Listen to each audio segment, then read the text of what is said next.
Your wife is still alive. Harrison. Kane froze. The voice came from behind him, quiet, childlike, yet so piercing that it sliced through the drizzle blanketing the memorial garden. Slowly he turned to face the speaker.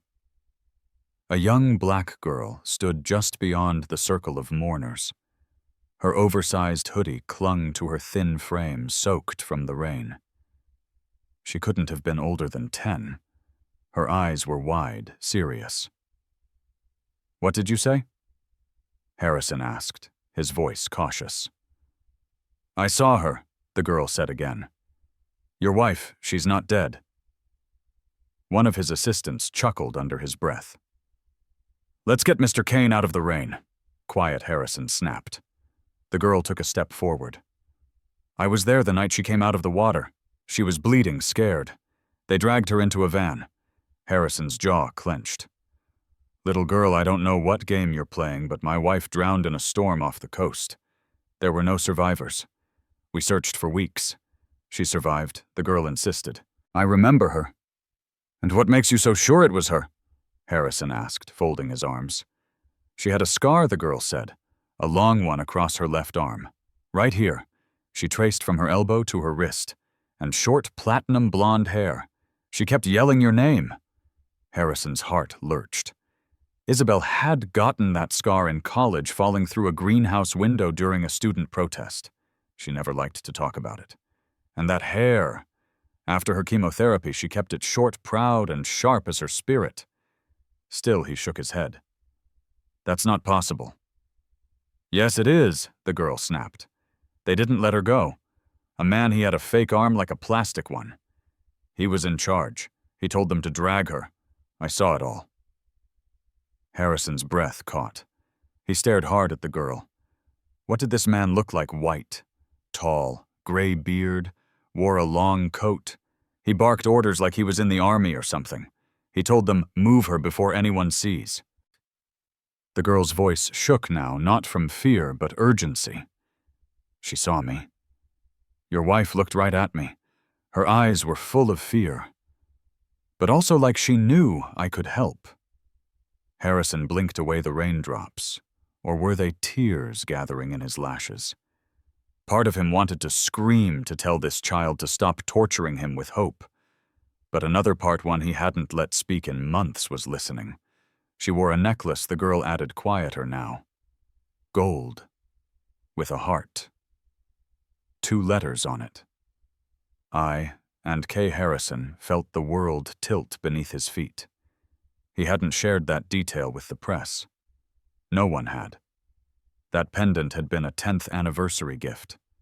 Custom made. It had never left Isabel's neck.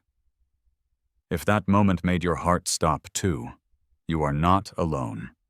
What would you do if someone you loved might still be out there, like this video, if it moved you? Comment below where you are watching from and hit subscribe so you never miss a story that speaks to the soul. The girl reached into her hoodie pocket. From the folds, she pulled out a small handkerchief, drenched blue, trimmed with lace. It was fraying at the edges, but one word was still readable, sewn in gold thread: Isabel. Harrison took a slow step toward her. "Where did you get this?" "Behind the old cannery," she said. "They stopped the van there that night. I watched from behind the fence." A long silence passed. The wind swept across the marble path, ruffling the petals Harrison had left at the memorial. The world around them, blurred mourners' aids, umbrellas, all faded into the mist. "What's your name?" he asked softly. "Chloe." "And why are you telling me this now?" "Because no one else listened," Chloe said. "I tried. I told a cop once." He laughed. "Told me to stop making up stories. But it wasn't a story. I saw everything." Harrison studied her face. Her eyes were too clear, her words too precise. He saw no signs of manipulation, just pain and truth. Behind him, one of the aides muttered, "Sir, the reporters are starting to move in." But Harrison didn't move. He looked down at the handkerchief in his palm, the golden thread catching the dim light. 1,000 memories came rushing back. Isabel laughing on the yacht, reading on rainy mornings, the scar she tried to cover in summer. "You're serious," he whispered. Chloe nodded. Dead serious. Harrison turned to his assistant.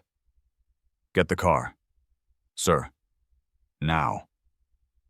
As the black sedan rolled up, Harrison opened the door and motioned for Chloe. "Come with me." Her eyes widened. "Really, if what you're saying is true," he said, "I need your help to bring her back." Chloe climbed in. The car pulled away from the memorial. Far behind them, a man in a gray raincoat lowered a pair of binoculars and tapped a small device in his coat pocket. "They've made contact," he said into a hidden earpiece. "Proceed to step 2." Back inside the car, Harrison gripped the handkerchief tightly. For the first time in a year, he dared to believe again. And that scared him more than anything. The car was warm, a stark contrast to the rain-soaked silence between them. Harrison Kane sat in the back seat, elbows on knees, handkerchief still clutched in one fist. Across from him, Chloe stared out the window, droplets streaking down the glass like slow tears. Neither spoke for several blocks. Finally, Harrison broke the silence. "Chloe, where exactly did you see them take her down by the docks?" she said without turning. "Behind the old cannery on Pier 14. There's a chain-link fence with a hole in it. I hide there sometimes." Harrison leaned back, his mind already reaching through the fog of the past year, chasing shadows he'd forced himself to forget. "And this man with the artificial arm, you're sure?" "Yes," she said firmly. His left arm made a weird clicking sound when he moved it. It was white, like plastic, not like a normal prosthetic. Looked military. Harrison nodded slowly. That detail lodged deep in his memory. Years ago, his company had been in talks with a defense contractor developing tactical prosthetics for veterans. The project never made it past prototype, or so he thought. "You said she looked scared," he asked. "She was screaming." Chloe said, finally meeting his gaze. Not loud, more like begging. She tried to get away. "That's when they grabbed her, dragged her. That man with the arm gave the order." Harrison exhaled, long and heavy. "And no one saw this but you." Chloe's face tightened. "I don't matter. People don't look at kids like me, especially not black ones sleeping near dumpsters." The honesty hit him hard. He hadn't thought about how invisible she must be in the city he ruled from penthouses and boardrooms. That same city let his wife disappear, and let Chloe witness it, unseen. "Why did you wait a year to come to me? I didn't know who you were at first," she admitted. "Not until I saw a picture of you in a magazine at the library. It said you were giving a speech at the memorial today. That's when I knew." Harrison leaned back, rubbing his temples. The rain tapped against the roof like ticking clock hands. He looked at Chloe again, her shoes still soaked. Fingers curled in her lap, jaw set like someone much older. He softened his tone. "Do you have anywhere to go tonight?" She shook her head. "Then you'll stay at my house," he said. "At least until we sort this out." Her eyebrows lifted. "You don't even know me." "I know enough. You brought me something no one else could." Doubt. He turned to the driver. "Head to the estate." As the car curved off the main road and into the hills, Harrison tapped a number into his phone. It rang twice before a gravelly voice answered. "Ford, it's me. I need your help." There was a pause. "You told me you were done." "I was," Harrison replied, "until 10 minutes ago. Now I need surveillance on Pier 14, the cannery, and everything within 5 blocks.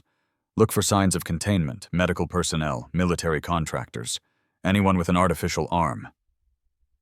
Another pause. "Then, what the hell did you just step in?" "Something I buried a year ago. Harrison said, "and it's clawing its way back." He hung up and turned to Chloe. "We'll start with your story. I want you to tell me every detail. Nothing's too small." Chloe hesitated. "Do you believe me?" "Now? I believe enough to put people on the ground," he said. "And that means something." By the time they reached the estate, a sprawling, modern home perched on the cliffs, Chloe's eyes had grown wide. She'd never seen a driveway this long, never smelled the sea air from behind hand-carved iron gates.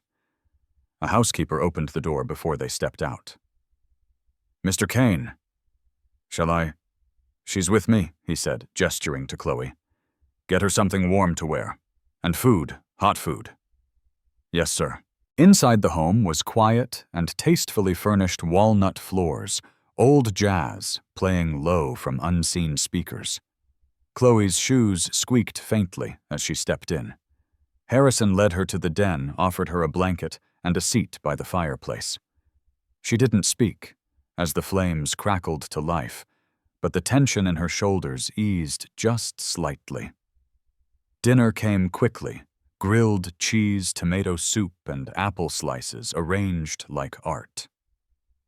Chloe stared at it for a long second before picking up the sandwich. "I haven't had real food in a long time," she said, voice barely audible. Harrison sat across from her watching as she took careful bites. "What about school I go sometimes when the shelters make me?" He leaned forward. "What would you say if I told you that if what you saw helps me find my wife, I'd make sure you never have to sleep under a pier again?" Chloe paused, looking at him carefully. "You'd really do that?" "I don't make promises I won't keep." She nodded. "Then I'll tell you everything." She did. From the moment she saw the van pull up to the men in black loading Isabel in to the way one of them dropped a small box that Chloe still had hidden something electronic with strange writing. Harrison listened, absorbing every word, every gesture. Later that night, as Chloe slept on the leather couch wrapped in blankets, Harrison sat in his office lights, low, phone to his ear. "Ford, again," the voice said. "We have movement, unregistered vehicles at the cannery, guards, no logos, and one man matching the prosthetic description." Harrison's jaw tightened. "Don't engage. Just track. I want to know where they go, who they report to. Understood?" As he ended the call, Harrison looked back through the glass at Chloe sleeping. She hadn't lied. He could feel it in his bones. Something dark had stolen his wife from the ocean, and the truth had come walking into his life wearing wet shoes and an oversized hoodie. The storm wasn't coming. It was already here. The sun was barely up, casting a muted gray over the Kane estate. But Harrison was already in motion. He hadn't slept. Instead, he had spent the night poring over maps of the harbor blueprints of the cannery and security footage from his private archives footage he paid to have filtered through the years for anything suspicious. None of it had shown Isabel. But now Chloe's words had turned those ghost pixels into possibilities. In the dining room, Chloe sat at the edge of a tall chair eating scrambled eggs and toast with the kind of careful focus only hunger and suspicion can create. A fresh hoodie hung from her shoulders, new clean, still smelling faintly of detergent. She looked smaller in daylight, but no less sure. Harrison stepped in, coffee mug in hand. "Did you sleep well?" Chloe nodded between bites. "The couch is softer than anything I've ever slept on." He smiled faintly, though it didn't reach his eyes. "Good, because today I need your help." Her eyes narrowed. "You want me to come with you?" "Yes. I need you to show me exactly where it happened. Every step, every turn. Your memory is better than any satellite feed." She swallowed hard. "Okay, but if they're still there, they won't see us," he said. "We'll be careful." An hour later, they were downtown. Harrison's black SUV rolled slowly through the fog-covered streets, windows tinted engine humming low. Chloe guided him past warehouses and chain-link fences pointing from the back seat with small, decisive fingers. "There," she said, "behind that dumpster, that's where I was hiding." The vehicle stopped across the street from the cannery. From the outside, it looked abandoned, rusted metal broken windows and a giant faded sign reading, "New England Seafood Company." But Harrison had lived too long and too deep in the corporate underworld to believe in broken windows anymore. "Wait here," he told Chloe. "Ford is already inside." Seconds later, his earpiece crackled. "We've got movement. One guard, south exit, no uniforms but definitely armed." Harrison looked at Chloe. "You said they took her around the side." "Yeah, the left side, that door under the light." He nodded, then stepped out of the vehicle, his long coat flapping in the wind. Ford met him at the corner, crouched in the shadows. No signs of recent activity inside. Ford whispered, "But I found something weird." They slipped through a back entrance, the smell of salt rust and rot clinging to the air. Inside the building was a husk dust coated every surface. But in one corridor, sealed off by a recently replaced padlock, Ford had found a room. When Harrison entered, the smell shifted. Bleach metal, something surgical. The space was small, no bigger than a hospital room. A rusted cot lay in the center. Metal restraints hung from each corner. Beside it sat a tray still holding an empty syringe. Harrison's blood ran cold. Then he saw it scratched faintly into the cement wall near the cot. A string of letters, shaky but legible. "IK." Isabel Kane Ford muttered, "This isn't just a hideout. It's a holding cell." Harrison stepped closer, running his fingers across the letters. They weren't old, maybe weeks, no more than 2 months. His wife had been here. He closed his eyes. She tried to leave a sign. "She knew someone would come," Ford said quietly. Harrison turned to him. "I want the building watched day and night. If they move her again, I want to know before her foot hits the floor." Ford nodded. "There's more."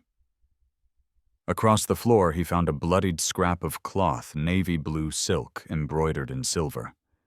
Harrison took it. His throat tightened. "It's part of her scarf," he whispered. Back at the SUV, Chloe sat with her knees pulled to her chest. When Harrison returned, she looked up, questioning. "You were right," he said. Her eyes flickered with something like pride, but also sorrow. "She was scared, wasn't she?" He nodded. "Very. I don't understand why someone would take her. She's just a lady." "She's not just a lady," Harrison said softly. "She's my wife. And sometimes when people can't control a man, they go after what he loves most." Chloe didn't respond, but her hands clenched tighter around her sleeves. Harrison pulled out his phone. "There's someone I need to talk to. Chloe, I want you to stay here. Lock the doors. Ford will be nearby." He stepped away and dialed. A man answered on the second ring. "Kane." "Victor." A pause. "Harrison." "It's been a while. Not long enough." Another pause. Then Victor said, "Is there a reason you're calling me after a year of silence?" Harrison's voice turned to ice. "I have questions. About Isabel. About the insurance settlement. About why certain documents went missing. I think you need rest, Harrison. The grief is, don't the word cut sharp.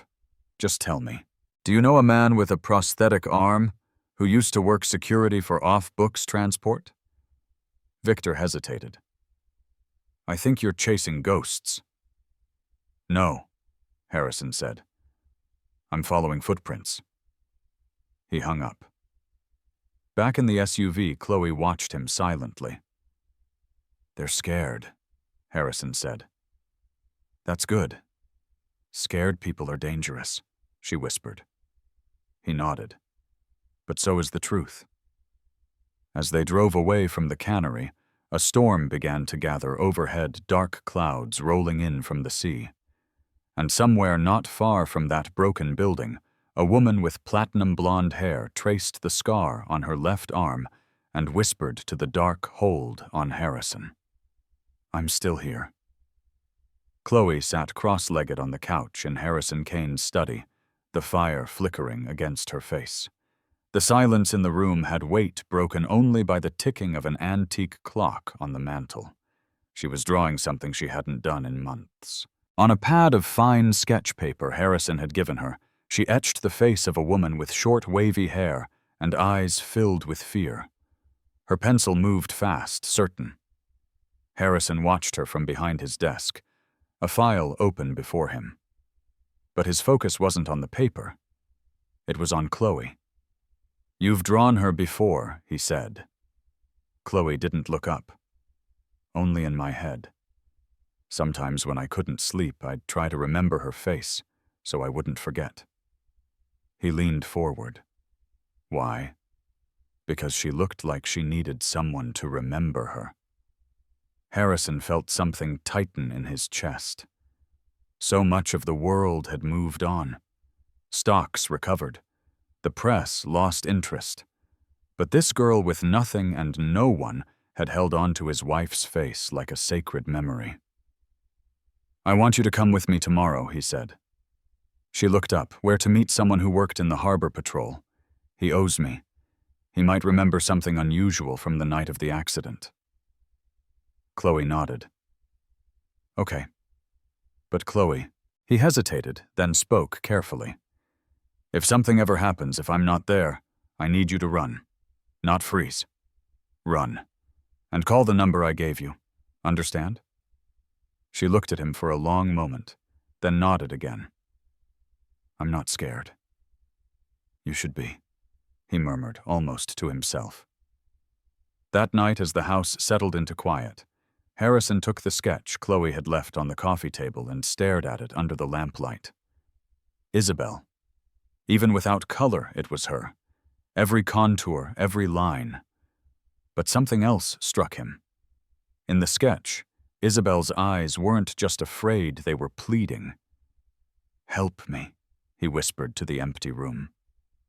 The next morning was dry and cold. They drove to a marina on the edge of town, where a fleet of patrol boats lay moored beside peeling docks. Harrison led Chloe down to a narrow slip, where an old man in a denim jacket was smoking a cigar beside a powerboat. Kane, the man, greeted, voice like gravel. Mac, Harrison said, extending a hand. Thanks for meeting me. Mac looked at Chloe, eyes narrowing slightly. This your kid? She's a witness. Mac took another puff. You said this was about Isabel. I thought you buried that storm. I did, Harrison said. But she didn't stay buried. Mac squinted. What do you mean? Harrison nodded at Chloe. She stepped forward, voice steady. I saw her get pulled from the water. I saw where they took her. Mac looked stunned, but not skeptical. He glanced at Harrison, then back at the girl. That night there was something, a distress beacon, unregistered. We logged it, but then someone from Homeland called and told us to delete the report, said it was a drill. Where was it? Harrison asked sharply. Mac walked over to a cabinet inside his boat and pulled out a laminated chart. He circled an area off the coast. Right there, near Dead Man's Bluff. That's where the ping came from. Harrison frowned. No one followed up. Mac shook his head. After the call, we were told to forget it. Harrison ran a hand through his hair. Another thread in a web growing too wide, too fast. He turned to Chloe. Do you remember hearing any helicopters? She shook her head. Just engines, like vans or trucks. Mac handed Harrison the chart. You going after her? Yes. The old man nodded. Then watch your back. If they silence this fast, they'll come for anyone who digs. On the drive back, Chloe was quiet. Her fingers traced the edge of the map. Do you think they knew she'd survive? I think they hoped she wouldn't, Harrison said. And when she did, they hid her. Why her? Chloe asked. She's just your wife. Harrison hesitated, then said, she wasn't just a wife. She was working on a lawsuit, one that could have exposed half a dozen shipping executives for money laundering and human trafficking. She was weeks from going public. Chloe turned to him, her eyes wide.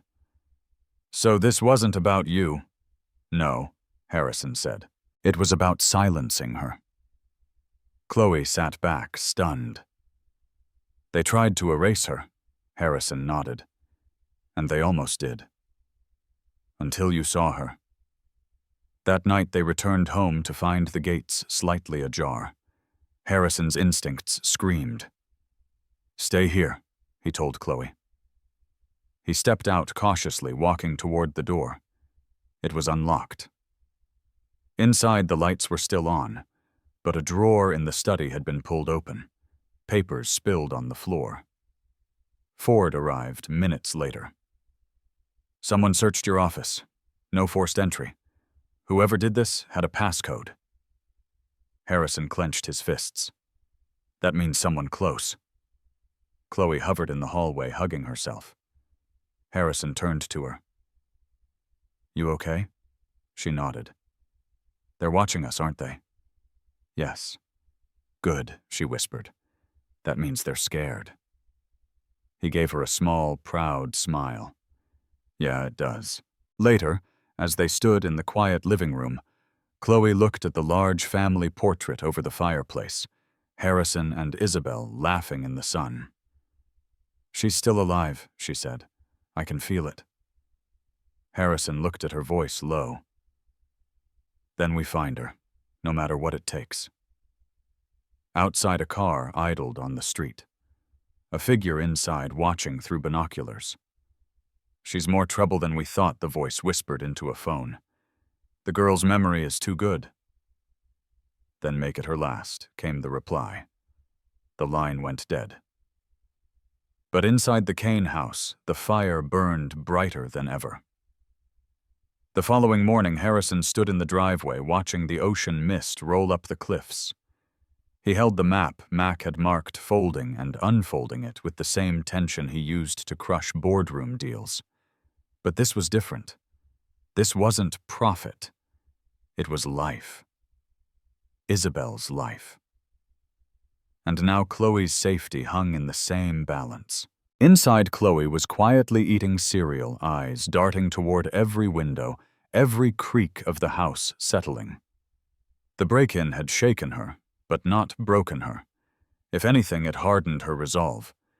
She was starting to understand what it meant to be part of something dangerous, something bigger than herself. Harrison stepped back in and handed her a small object. This is a GPS beacon. Wear it always. She turned it over in her palm. You think they'll try again? I don't think. I know. Ford entered the room, a tablet in hand. I ran a scan through every offshore holding connected to the men Isabel was about to expose. Shell companies' dummy trusts, most were dissolved after the incident, but one still active. He handed the tablet to Harrison, who studied the screen. Crestwood Global registered in Delaware, but the account activity traces back to a supply depot 2 miles from the site where Chloe saw Isabel taken. Chloe stood up. So that's where she is? Harrison nodded. Or where they took her before moving her again. Either way, we go tonight. Chloe looked out the window. What if it's a trap? Then we spring it on them first.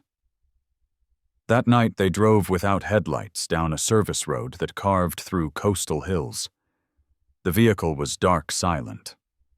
Ford drove, Harrison navigated, and Chloe sat between them with the tablet clutched to her chest. The depot looked dead from a distance. Just another corrugated warehouse by the sea, no markings, no lights. But through a pair of long-range binoculars, Harrison saw what he expected. Movement. 2 men smoking outside, another pacing near the loading bay.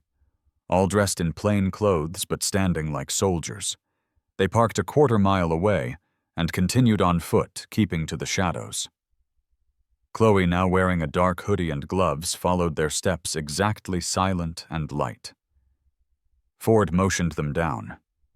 Thermal scans show 3 inside, 1 stationary, possibly restrained. Harrison's heart pounded. Isabel. Can't confirm. They crept around the rear where an old vent provided access to the building's underbelly. Ford pried it open, and one by one they slid inside. The crawl space was tight and smelled of rust and salt. Chloe squirmed through like a cat, her small frame perfectly suited for the narrow path. At the end of the duct, Ford used a fiber-optic camera to peer into the room below. "What do you see?" Harrison whispered. He paused, then whispered back. "One man standing arms mechanical." "It's him." Chloe's breath caught. "That's the one." Ford nodded. Another man guarding a woman.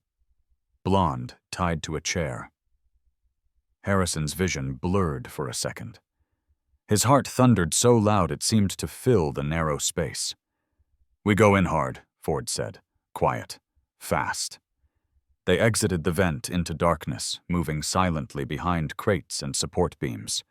Then, with perfect synchronicity, they struck. Ford tackled the guard by the door, his silencer puffing twice before the man dropped. Harrison rushed toward the woman, tearing duct tape from her mouth.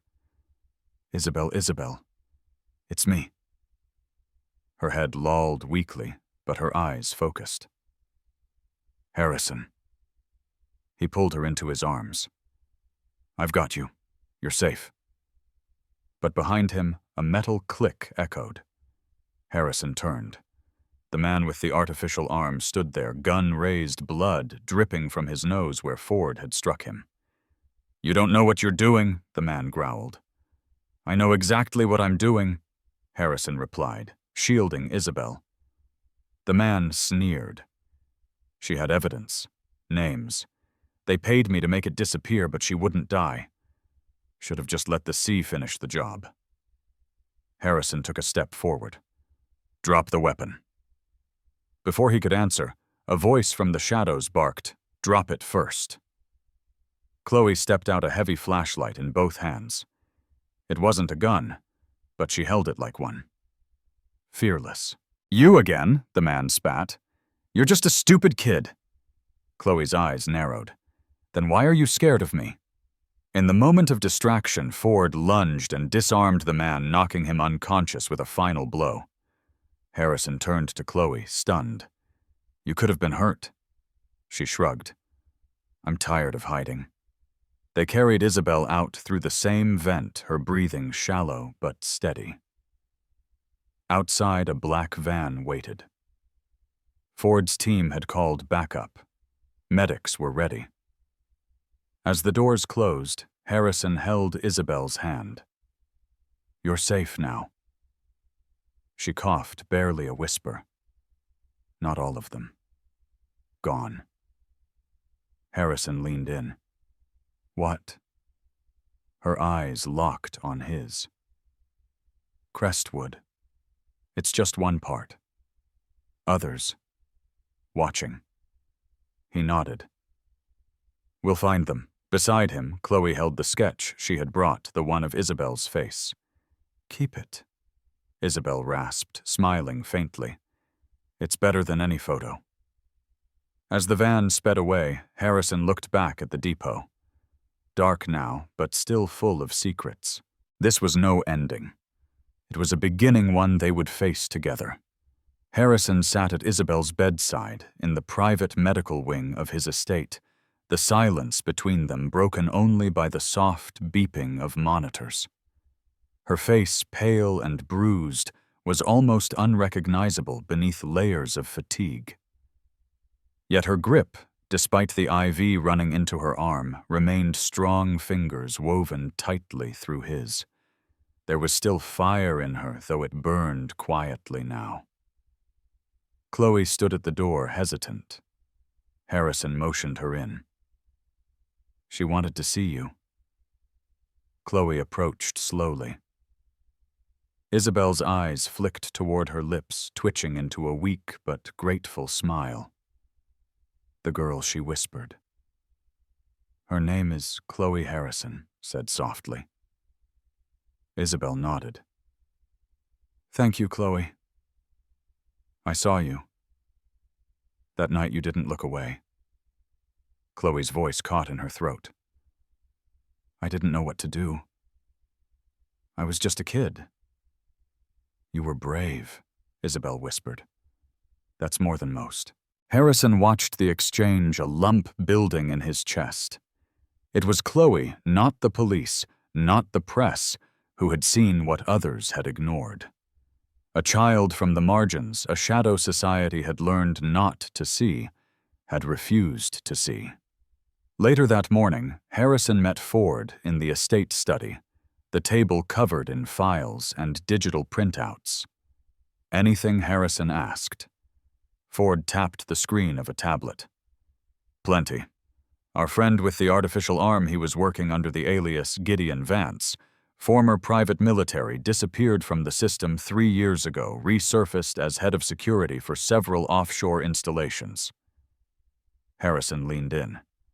"Including Crestwood, yes, and 3 others, all registered to shell companies based in Luxembourg. But guess what they all have in common?"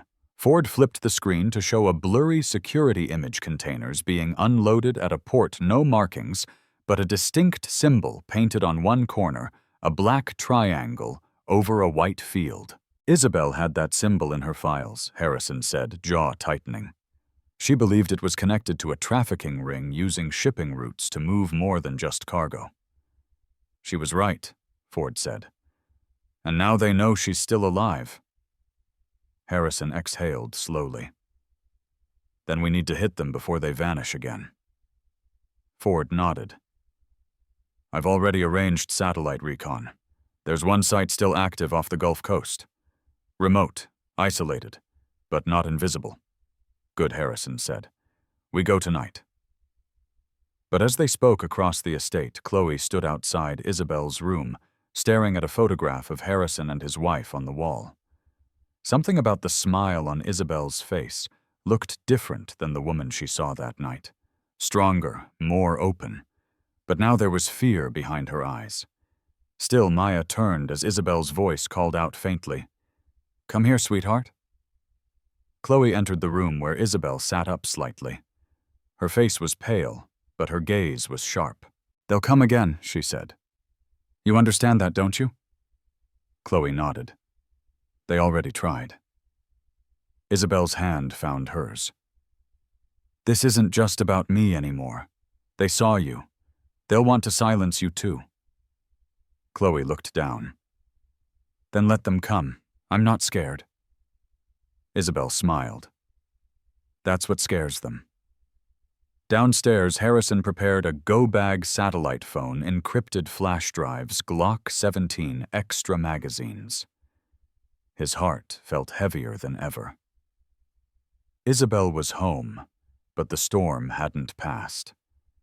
It had simply changed direction. By evening, the team was en route to Louisiana, where the last operational outpost stood on the edge of a forgotten bayou. It wasn't on any modern maps built decades ago, as a weather station, then sold to a private firm. No roads, only swamp and silence. They landed via private chopper 2 miles out, finishing the journey by boat. The facility loomed from the mist-gray square, soulless. 2 towers, 1 dock. No guards visible, but Harrison knew better than to trust appearances. Inside the boat, Ford loaded his weapon. No mistakes tonight. Harrison nodded. We go and get the servers and get out. No heroics. But as they disembarked, Chloe's voice crackled through the headset. She'd stayed behind at the surveillance van with a comms tech. Harrison. I see something. Northwest corner of the building. There's movement. Harrison crouched behind a pile of crates. Details. A man. Armed. Talking to someone through an earpiece. I think they're evacuating files. Harrison cursed. They knew we were coming. Then we move now, Ford said. They advanced in tight formation, neutralizing 2 guards at the perimeter. Inside, rows of servers blinked in blue and green. Harrison made for the data core, inserting an encrypted drive. Files began copying. In the corner of the room, a shadow moved. Drop it! Ford barked. The figure froze, young, terrified arms in the air. I'm just the tech. I don't know anything. Harrison stepped forward. How long has the site been active? 6 months. They bring crates, never open them. We just process IDs. What kind of IDs? Immigration, falsified papers. I swear I never asked questions. The files completed. Harrison yanked the drive. Get out. Outside floodlights cut through the fog. Another boat arrived, figures disembarking quickly. Go now, Ford shouted. They sprinted back to the dock as gunfire cracked the silence. Bullets splintered wood, sparked off metal. Harrison dove behind a barrel, returning fire. Then through the headset, Chloe's voice. Left side, there's a path through the reeds. GPS shows a narrow inlet. You can escape that way. They followed her lead, running low through the marsh. Shots echoed behind them, but none followed. Within minutes, they were back at the extraction point, soaked, breathless, alive. In the van, Chloe watched their dots converge on the map and exhaled. They made it. Back at the estate, Harrison placed the encrypted drive on his desk. This ends soon. Isabel, standing behind him, said, No. This begins now. And beside them, Chloe whispered, Let's burn it all down. The file decrypted at 3:14 a.m. Harrison, Isabel, and Ford hovered around the massive screen in the estate's secure room, eyes locked on the scrolling data. Names. Bank transfers. Images, grainy time-stamped photos of shipping containers. Clandestine meetings. And fake passports. Isabel leaned against the back of Harrison's chair, her breath shallow but steady, her eyes sharpened by clarity and rage. This is it, she whispered. Everything I tried to expose. Ford scrolled to the next folder. There's more. Look at this. A list appeared. Locations, dates, next shipments. Dozens of them, routes disguised as disaster relief, as environmental research, all tied to the same symbol. The black triangle. Harrison stood. How many people have they trafficked through this? Hundreds, Ford said grimly. Maybe more. Chloe entered the room holding a steaming cup of tea for Isabel. Her hoodie sleeves were rolled up, showing small ink marks where she'd been taking notes of her own. I found something, she said. One of the names on the list showed up in a news article last year. A woman named Alani Diaz disappeared while covering a story on corruption in Honduras. Isabel froze. I remember her. She contacted me once, said she had something explosive. Then she vanished. Harrison glanced at Ford. Can we find her? I don't know. But the file says she was seen near an offshore station off Miami 6 months ago. Harrison looked at Chloe. You want to go with us? Chloe didn't blink. I need to. That afternoon, they flew to Miami under assumed names. Isabel stayed behind, still recovering, still watched over. But Harrison and Chloe, now Shadow and Fire, moved swiftly. The offshore station was technically an oceanic climate research facility, but when they arrived via rented catamaran, it looked like anything but. Rusted towers, masked guards, and no research equipment in sight. They docked half a mile away, then swam the rest under cover of darkness.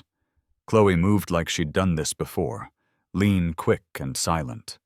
Inside the station's hallways hummed with cold lights and the distant clink of metal. Harrison held his breath with every step. Chloe crept ahead, using a salvaged access card from the last raid. It worked. In the center chamber, they found what they didn't dare hope for: a cage of people, 8 in total, cramped behind steel bars. One woman stepped forward as they opened the gate. Her face was gaunt hair cropped unevenly, but her eyes were full of defiance. "Alani Diaz," Harrison asked. She nodded, voice hoarse. "Took you long enough." Chloe helped her down the corridor, while Harrison and Ford covered their backs. Suddenly, alarms blared. They'd been found. "Move," Ford barked. They sprinted through the hall, ducking into an access tunnel that dropped down to the subdeck. Chloe clung to Alani, guiding her steps. Behind them, gunfire ricocheted off metal, but Chloe didn't flinch. She ran, pulled, turned corners like she'd memorized the floor plan. At the dock, their escape boat waited, already running. As they boarded, Ford dropped a small black object behind him. "Gift," he muttered. As they sped from the platform, the explosion thundered behind them, tearing through the compound's east wing. Fire lit the sea. No more hiding. Back at the safe house, Alani sat at a makeshift table, drinking clean water like it was champagne. She looked at Harrison. "You want to burn them down? We already started."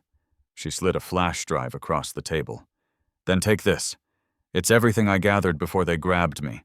Names, locations, codes they use to move people." "You put this in the right hands, they'll never hide again," Chloe asked. "Why didn't you give it up before I didn't trust anyone?" Alani said.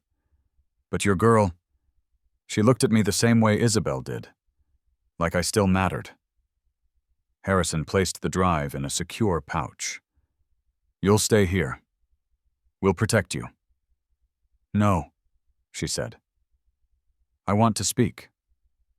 I want my face on the news. I want them to know I survived." Harrison met her gaze, nodded. "We'll make it happen." The next morning, the story broke. Alani Diaz, journalist missing for over a year, reappeared on live television. She named names.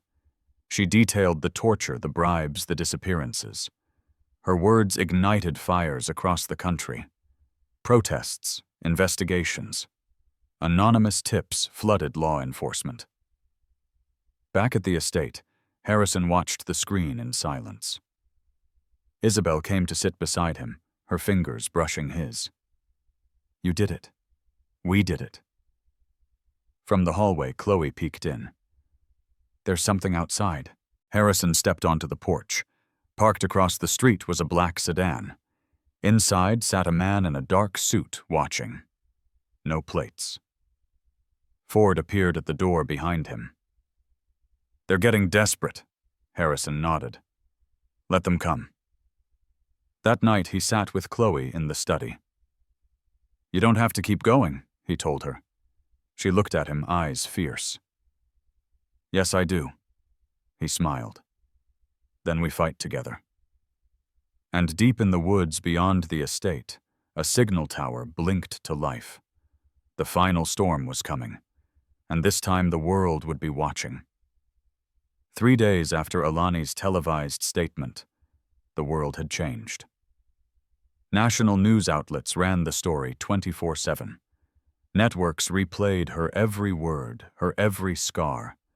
Overnight names that once sat quietly behind walls of corporate immunity now echoed through headlines with shame and accusation. Some vanished. Some resigned. A few were arrested. But most were still out there. At the Kane estate, the silence that followed wasn't peace. It was pressure. Thick, tense, like the moment before glass shatters. Harrison sat in the command room with Ford, reviewing a dossier just delivered by an anonymous contact inside the Department of Homeland Security. It confirmed what they already feared. The Black Triangle Network reached into agencies designed to protect them. Every investigation risked sabotage. Ford tapped a line on the screen. There. That's the node. Central Command. A facility disguised as an underground records archive just outside Phoenix. Harrison studied it. We take it out, the web collapses. Yeah, Ford said, but it's locked tighter than Fort Knox. Isabel entered, looking stronger than she had in weeks. Her voice was firm. Then we don't knock, we flood it. Chloe, who had been curled in the corner sketching, looked up. What does that mean? Harrison turned to her. It means we don't sneak in quietly. We expose them with light, live, loud, with proof. That night, Chloe and Isabel worked together, comparing files, matching receipts, encoded shipments, hidden bank transfers. What began as a revenge mission now looked more like a revolution. They weren't just chasing shadows anymore. They were building a case that could crumble an empire. In the early hours of morning, Ford briefed the team. Tomorrow, Zo 600, we move. We get into the facility, plant the transmitters, and activate the live feed. No filters, no delay. The whole world will see what they've hidden. Harrison turned to Chloe. You're not coming. I have to, she protested. No, he said. You're the backup. If we fail, you upload everything. You're our fail-safe. She hated it, but nodded. She understood. By sunrise, the team was en route. A private plane dropped them 3 miles from the target zone where armored SUVs waited. The Arizona heat rose in waves across the sand, the desert both beautiful and cruel. From a bluff they saw it, a low building nestled against rock, guarded but not flashy. Nondescript, perfect for secrets. Harrison checked his earpiece. Everyone ready? Ford's voice came through. In position. The operation moved with precision. Entry through a ventilation shaft. 2 guards silently subdued. Down a hallway lined with climate-controlled vaults. Past sensors and retinal scanners Ford had disabled remotely. In the heart of the structure, they founded a server farm bigger than anything Harrison had imagined. Racks of drives pulsed with data, the heartbeat of a global crime machine. Harrison planted the transmitter. Isabel, appearing via encrypted link, prepared the broadcast. Then a voice came from the shadows. Well done, it said, slow and smooth. A man stepped forward, tall, silver-haired, calm. He wore no uniform, no armor, just a charcoal suit and a knowing smile. I was wondering how long it would take you to reach the center. Harrison stepped between him and the others. Who are you? Call me Sterling, the man said. I used to run intelligence in 4 continents. Now I manage. Risk. Isabel's voice snapped through the earpiece. He's on the original list. Sterling Croft, ex-CIA turned private consultant, vanished 5 years ago. Sterling smiled. I never vanished. I just became quieter. Ford raised his weapon. Step aside. But Sterling didn't flinch. Do you really think uploading a few files changes anything? Systems don't collapse because of data. They collapse when belief does. And no one believes in justice anymore. Harrison took a step forward. Then let's give them a reason. He pressed the trigger on the transmitter. Instantly, every screen in the server room blinked and switched to live broadcast. Faces, victims, contracts, names, money trails. Across the world, phones vibrated. Computers froze. Television screens turned black, then lit with the truth. Sterling's smile faded. You'll be hunted. Harrison stared him down. Then we'll make it worth the chase. Sirens blared outside. The facility's security had been compromised. Footsteps thundered in the hall. Sterling turned and disappeared into the shadows before they could stop him. The team retreated through a tunnel route emerging on the far side of the ridge where helicopters waited. Back at the estate, Chloe watched it all unfold live on every channel, every app. Tears streamed down her face, not out of fear, but relief. They did it. They told the world. Later that night, as the house finally settled, Harrison sat by the fireplace with Isabel and Chloe. A rare peace blanketed them. "People are scared now," Chloe said. Harrison nodded. "Good. But fear fades. We'll have to keep pushing." Isabel squeezed Chloe's hand. "This time we won't be alone." Outside, protesters had already begun to gather in cities across the country. Signs held high. Names shouted into the night. Justice awakened from slumber. In the distance, Sterling watched from a black SUV, face unreadable. "You think they've won?" the driver asked. Sterling exhaled slowly. "No. They've just started a fire." But in the Kane home, surrounded by truth defiance and the unlikeliest of heroes, the fire wasn't fear, it was hope. And for the first time in a long time, no one felt invisible. The days that followed were chaos wrapped in revelation. Major networks scrambled to verify what had been streamed globally, documents detailing trafficking routes, names of senior officials, private security firms, laundering human lives behind layers of research and development. Protesters flooded cities from Boston to San Francisco. Politicians either distanced themselves or went into hiding. One senator resigned. Another was arrested stepping off a private jet in Zurich. But inside the Kane estate, silence reigned. Not the uneasy kind that follows danger, but the heavy, loaded kind that precedes a decision. Harrison stood before the war room screen. Arms crossed, eyes scanning reports. Isabel was at the far desk, speaking in hushed tones to a civil rights attorney, readying a global lawsuit. Chloe sat beside her laptop, open eyes, bouncing between satellite images and encrypted messages from whistleblowers. "I found something," Chloe said, pointing. "A memo buried in a backup folder. It references a Directive 81. It's some kind of contingency, like emergency removal." Harrison walked over. "Removal of what?" She clicked through the document. "Not what. Who?" "Targets." They listed names. Survivors. Whistleblowers. Us. Isabel froze. "They've prepared for exposure." Ford entered, then holding a sealed envelope. This was just delivered by a courier. No return address. Harrison took it and opened it slowly. Inside was a single photograph, black and white. A teenage Chloe, maybe 12 years old, standing on a school playground. Circling her was a red marker. Below it, a typed message, "Clean the mistake." Chloe's eyes widened, her face paling. "They've marked you," Harrison said.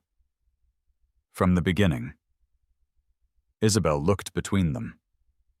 "What did they mean, mistake?" Chloe's voice cracked. "I saw something when I was a kid. I didn't understand it then.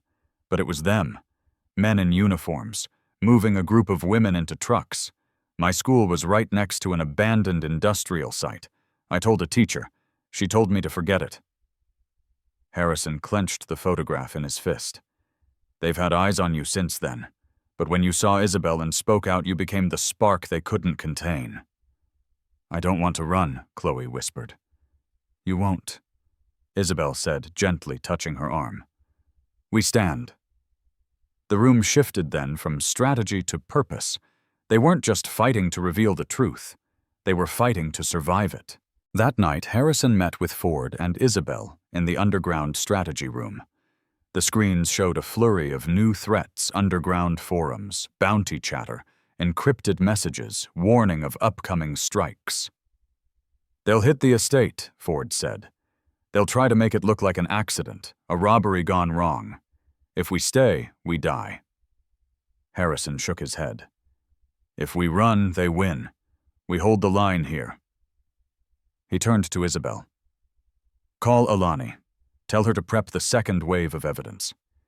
If anything happens to us, she releases everything. The next day, the estate transformed into a fortress. Security drones patrolled the grounds. Surveillance feeds flickered on every screen. Chloe trained with Ford, learning how to move fast, how to shoot, how to hide without leaving a trace. She didn't hesitate. You were made for this, Ford told her one evening as she dismantled and reassembled her training pistol. I was made invisible, she replied. Now I see them. That night, while the house lay quiet under a crescent moon, a perimeter alert tripped. Harrison rushed to the command center. On the screen, 3 silhouettes moving with precision, dressed in black, approaching the east wall. They're here, he said. Ford was already strapping on gear. We hold them off long enough to send the final broadcast. Chloe stood at the door, defiant. I'm staying. Harrison stared at her, then nodded. You know what to do. The assault came like a flood. 3 became 6, then 10, armed, trained, silent. But the estate fought back security systems, traps, drones. Ford and his team pushed them into bottlenecks, disarmed 2, captured 1 alive. But not without a price. A deafening blast took out part of the west wing. Smoke filled the halls. Isabel ushered Chloe into a safe corridor, pushing a hard drive into her hands. If we fall, she said, you finish it. I won't let you fall, Chloe said. In the command room, Harrison was bleeding shoulder-grazed adrenaline masking the pain. Ford stood guard at the door, breathing hard. From the corner, the captured man hood removed, face twisted with fanaticism. Smiled. You think this ends with you? Harrison walked over, blood trickling down his arm. No, it ends with the world, and you just gave us the last piece. The man frowned. What you talked, we recorded it. Isabel stepped in. And now the world will see you. Within minutes, the team uploaded the final data confessions, internal memos, orders, with Sterling's names of funders and lobbyists. Every channel received it. There was no stopping it. Outside, sirens wailed. Reinforcements, local police, federal agents, summoned by Ford's emergency protocols, swept in. The invaders fled. Some were caught. Others vanished. But inside the estate, battered and bruised, the survivors stood. Harrison bloodied, but upright. Isabel breathless, but unbroken. Chloe eyes shining, still holding the drive. They had not only survived, they had made history bleed. And far away, in a darkened boardroom, Sterling watched the footage of his network crumbling. He didn't scream. He didn't panic. He smiled.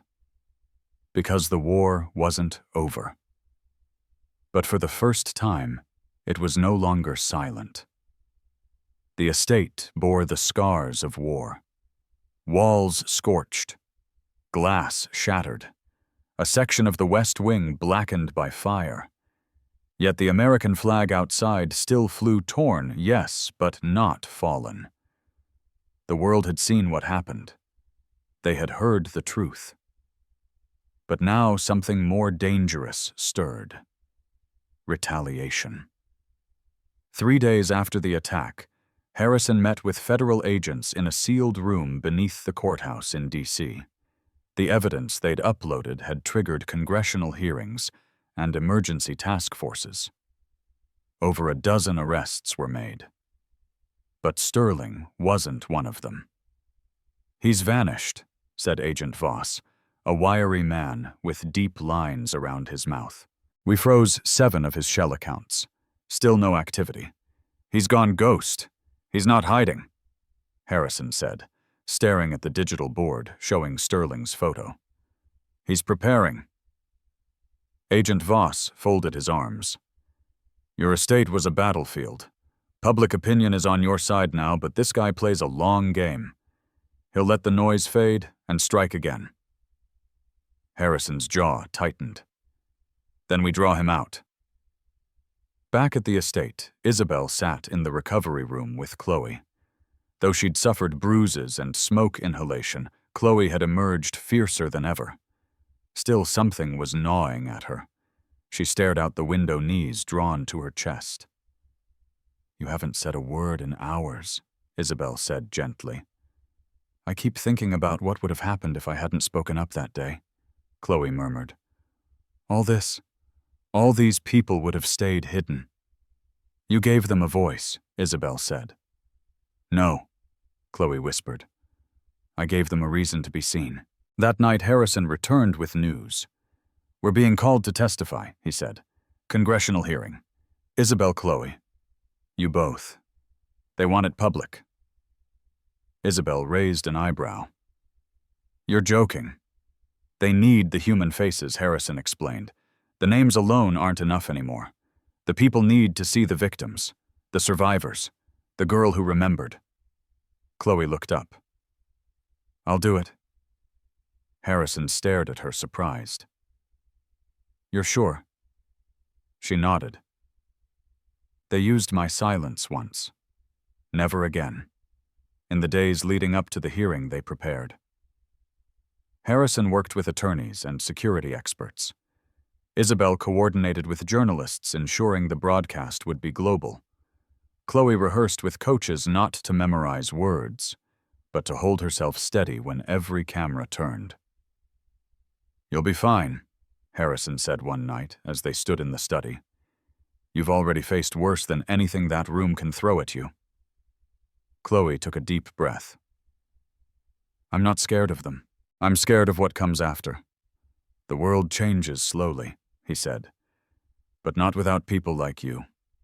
The day of the hearing arrived. The marble halls of the Capitol buzzed with press and protesters.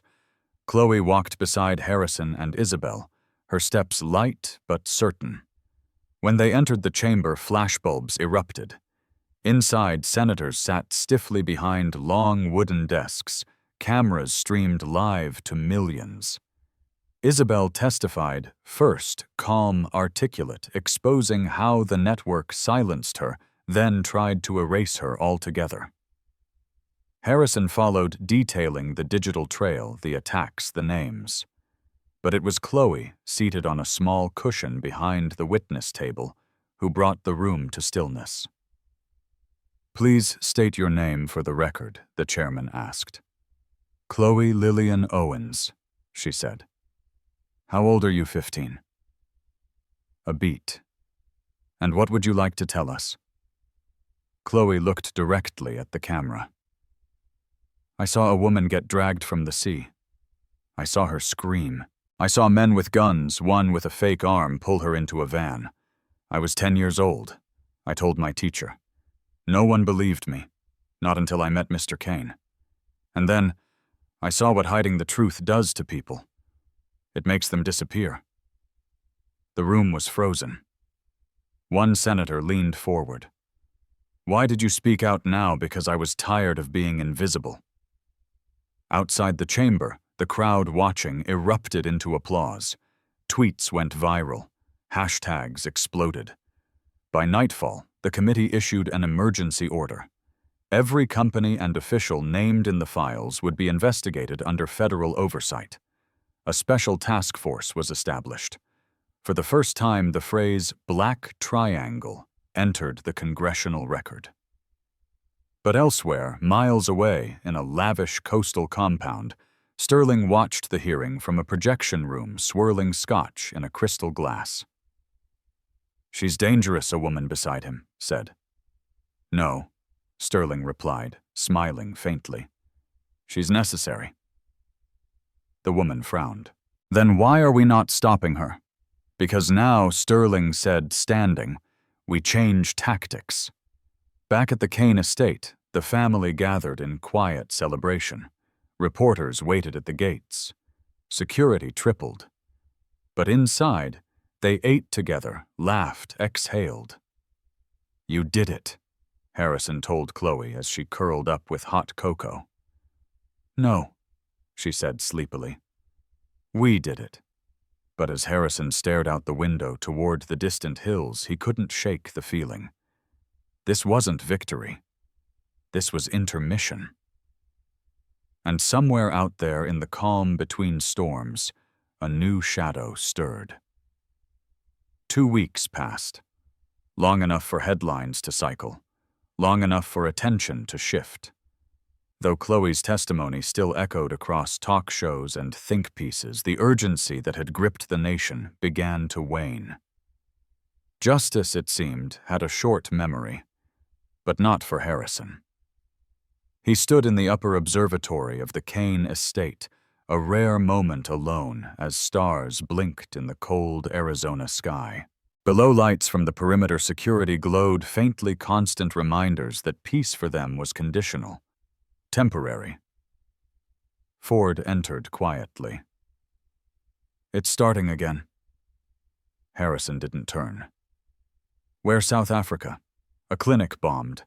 Same symbol black triangle carved into the wall. Harrison inhaled through his nose. Sterling's shifting the board.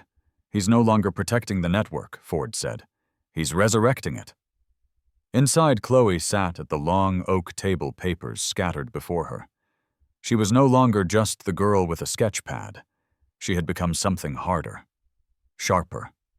She studied patterns now, flight logs, shipping manifests, real-time chat room intel scraped from deep web corners.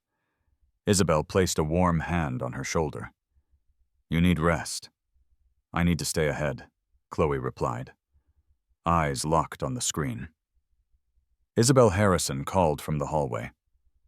It's time.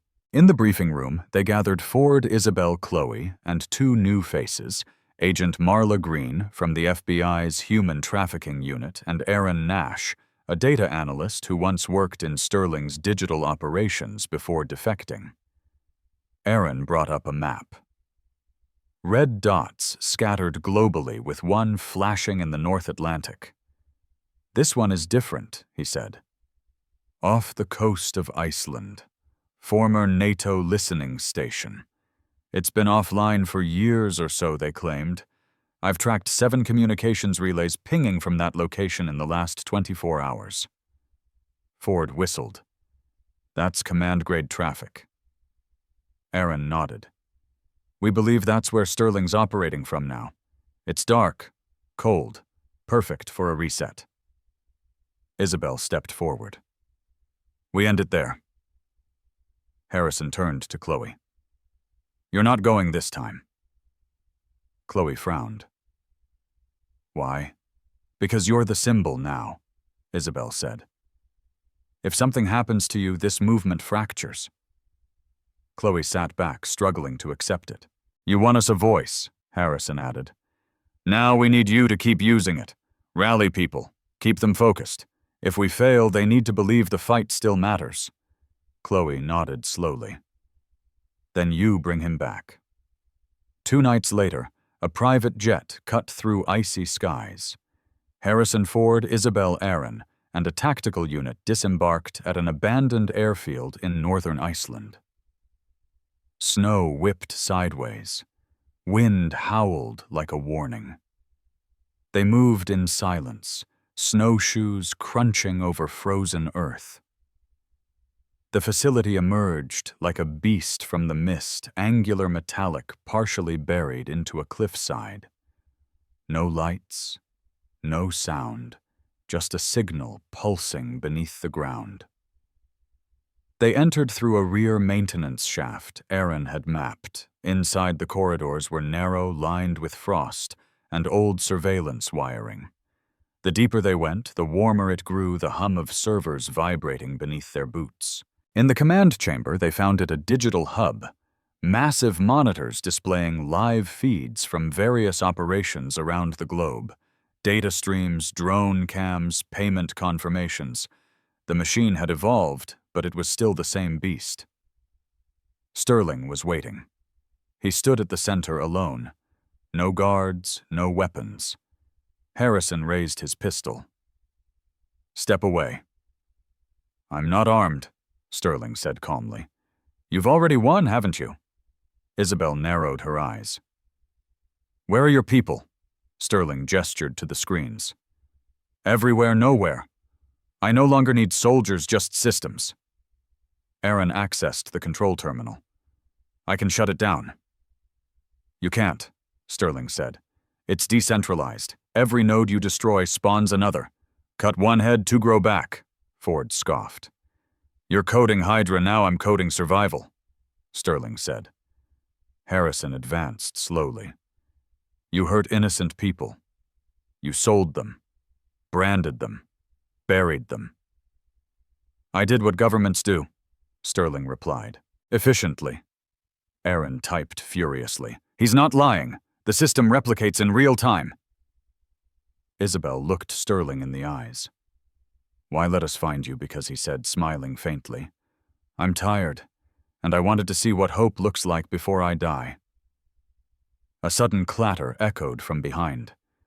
One of their agents dropped a dart in his neck. Then another. Ambush, Ford yelled, firing toward the entrance. Masked figures stormed in silent, fast, lethal. Not soldiers, not mercenaries. Operatives. Sterling's last hand. Harrison pulled Isabel behind the console. Get the drives, Ford returned fire, dropping 2 attackers. Aaron ducked beneath the terminal, yanking hard drives free and stuffing them into his coat. I have the core files, he shouted. Go, Harrison ordered. The team fled through the maintenance shaft, gunfire chasing them. Sterling stayed behind untouched, watching it all unfold. Outside, a snowmobile team awaited extraction. They escaped into the blizzard, wounded but alive, carrying everything Sterling had built. Hours later, back at the safe house, Isabel stared at the decrypted files. Names. New ones. Ones never exposed. We finally got him, she said. Harrison sat beside her, exhaustion heavy in his bones. No, he said. We exposed him. Now the world has to choose. And across the ocean, Chloe sat in front of a crowd at a youth summit, her voice steady in the microphone. You've seen the truth. Now it's up to you. Because silence is a luxury we can no longer afford.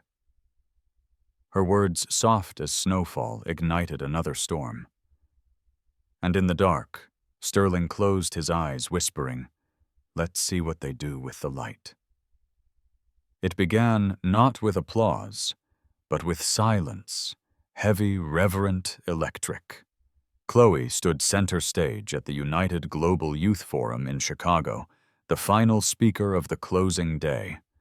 Her voice wasn't loud, but it didn't need to be. The auditorium leaned into her, drawn not by her fame, but by her fire. When I was 10, she began, I saw something terrible.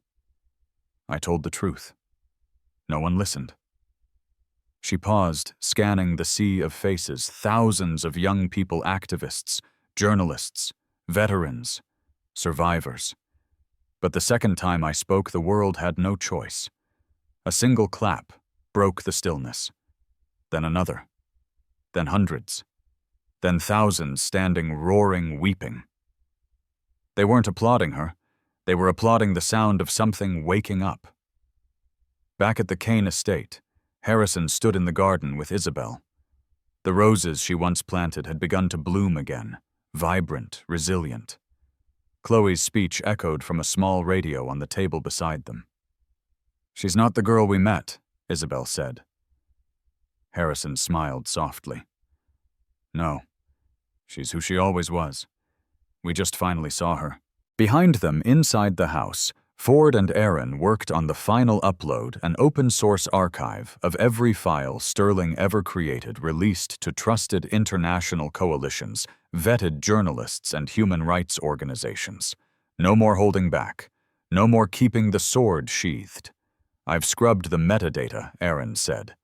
Even if they try to rebuild it, they'll be chasing ghosts. Ford cracked a rare smile.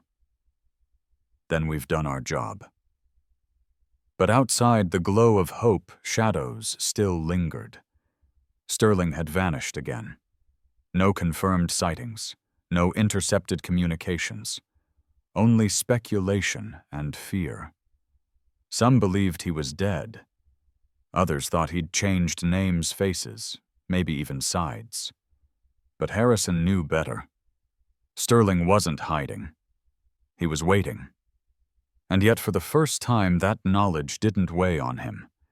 Because the story wasn't about Sterling anymore. It wasn't about him or Isabel or Ford. It was about Chloe. That evening, Chloe returned home, not to cheers or cameras, but to arms. Isabel's embrace. Ford's silent nod. Harrison's steady hand on her shoulder. Family not by blood, but by battle. "I missed you guys," she said, dropping her bag by the door.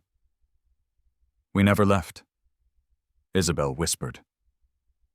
After dinner, they gathered by the fireplace. Outside, the desert wind howled against the windows.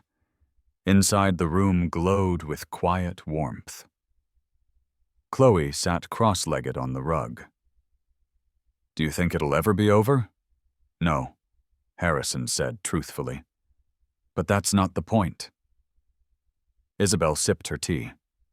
"The point is to make sure it never becomes silent again." Chloe nodded. She understood. Later that night, as the house slept, Harrison walked the halls. He paused before the study, looking at the wall where Chloe's sketch had been framed, a pencil drawing of a girl watching the world burn her face, lit not by fear, but by determination. He turned off the lights, letting the moonlight spill across the floor. Somewhere far away, in a dim, cold room, Sterling stood before a mirror, no longer a man of power, no longer worshipped or feared. Just a man, older, thinner, with the weight of his legacy pressing against his lungs. He opened a journal.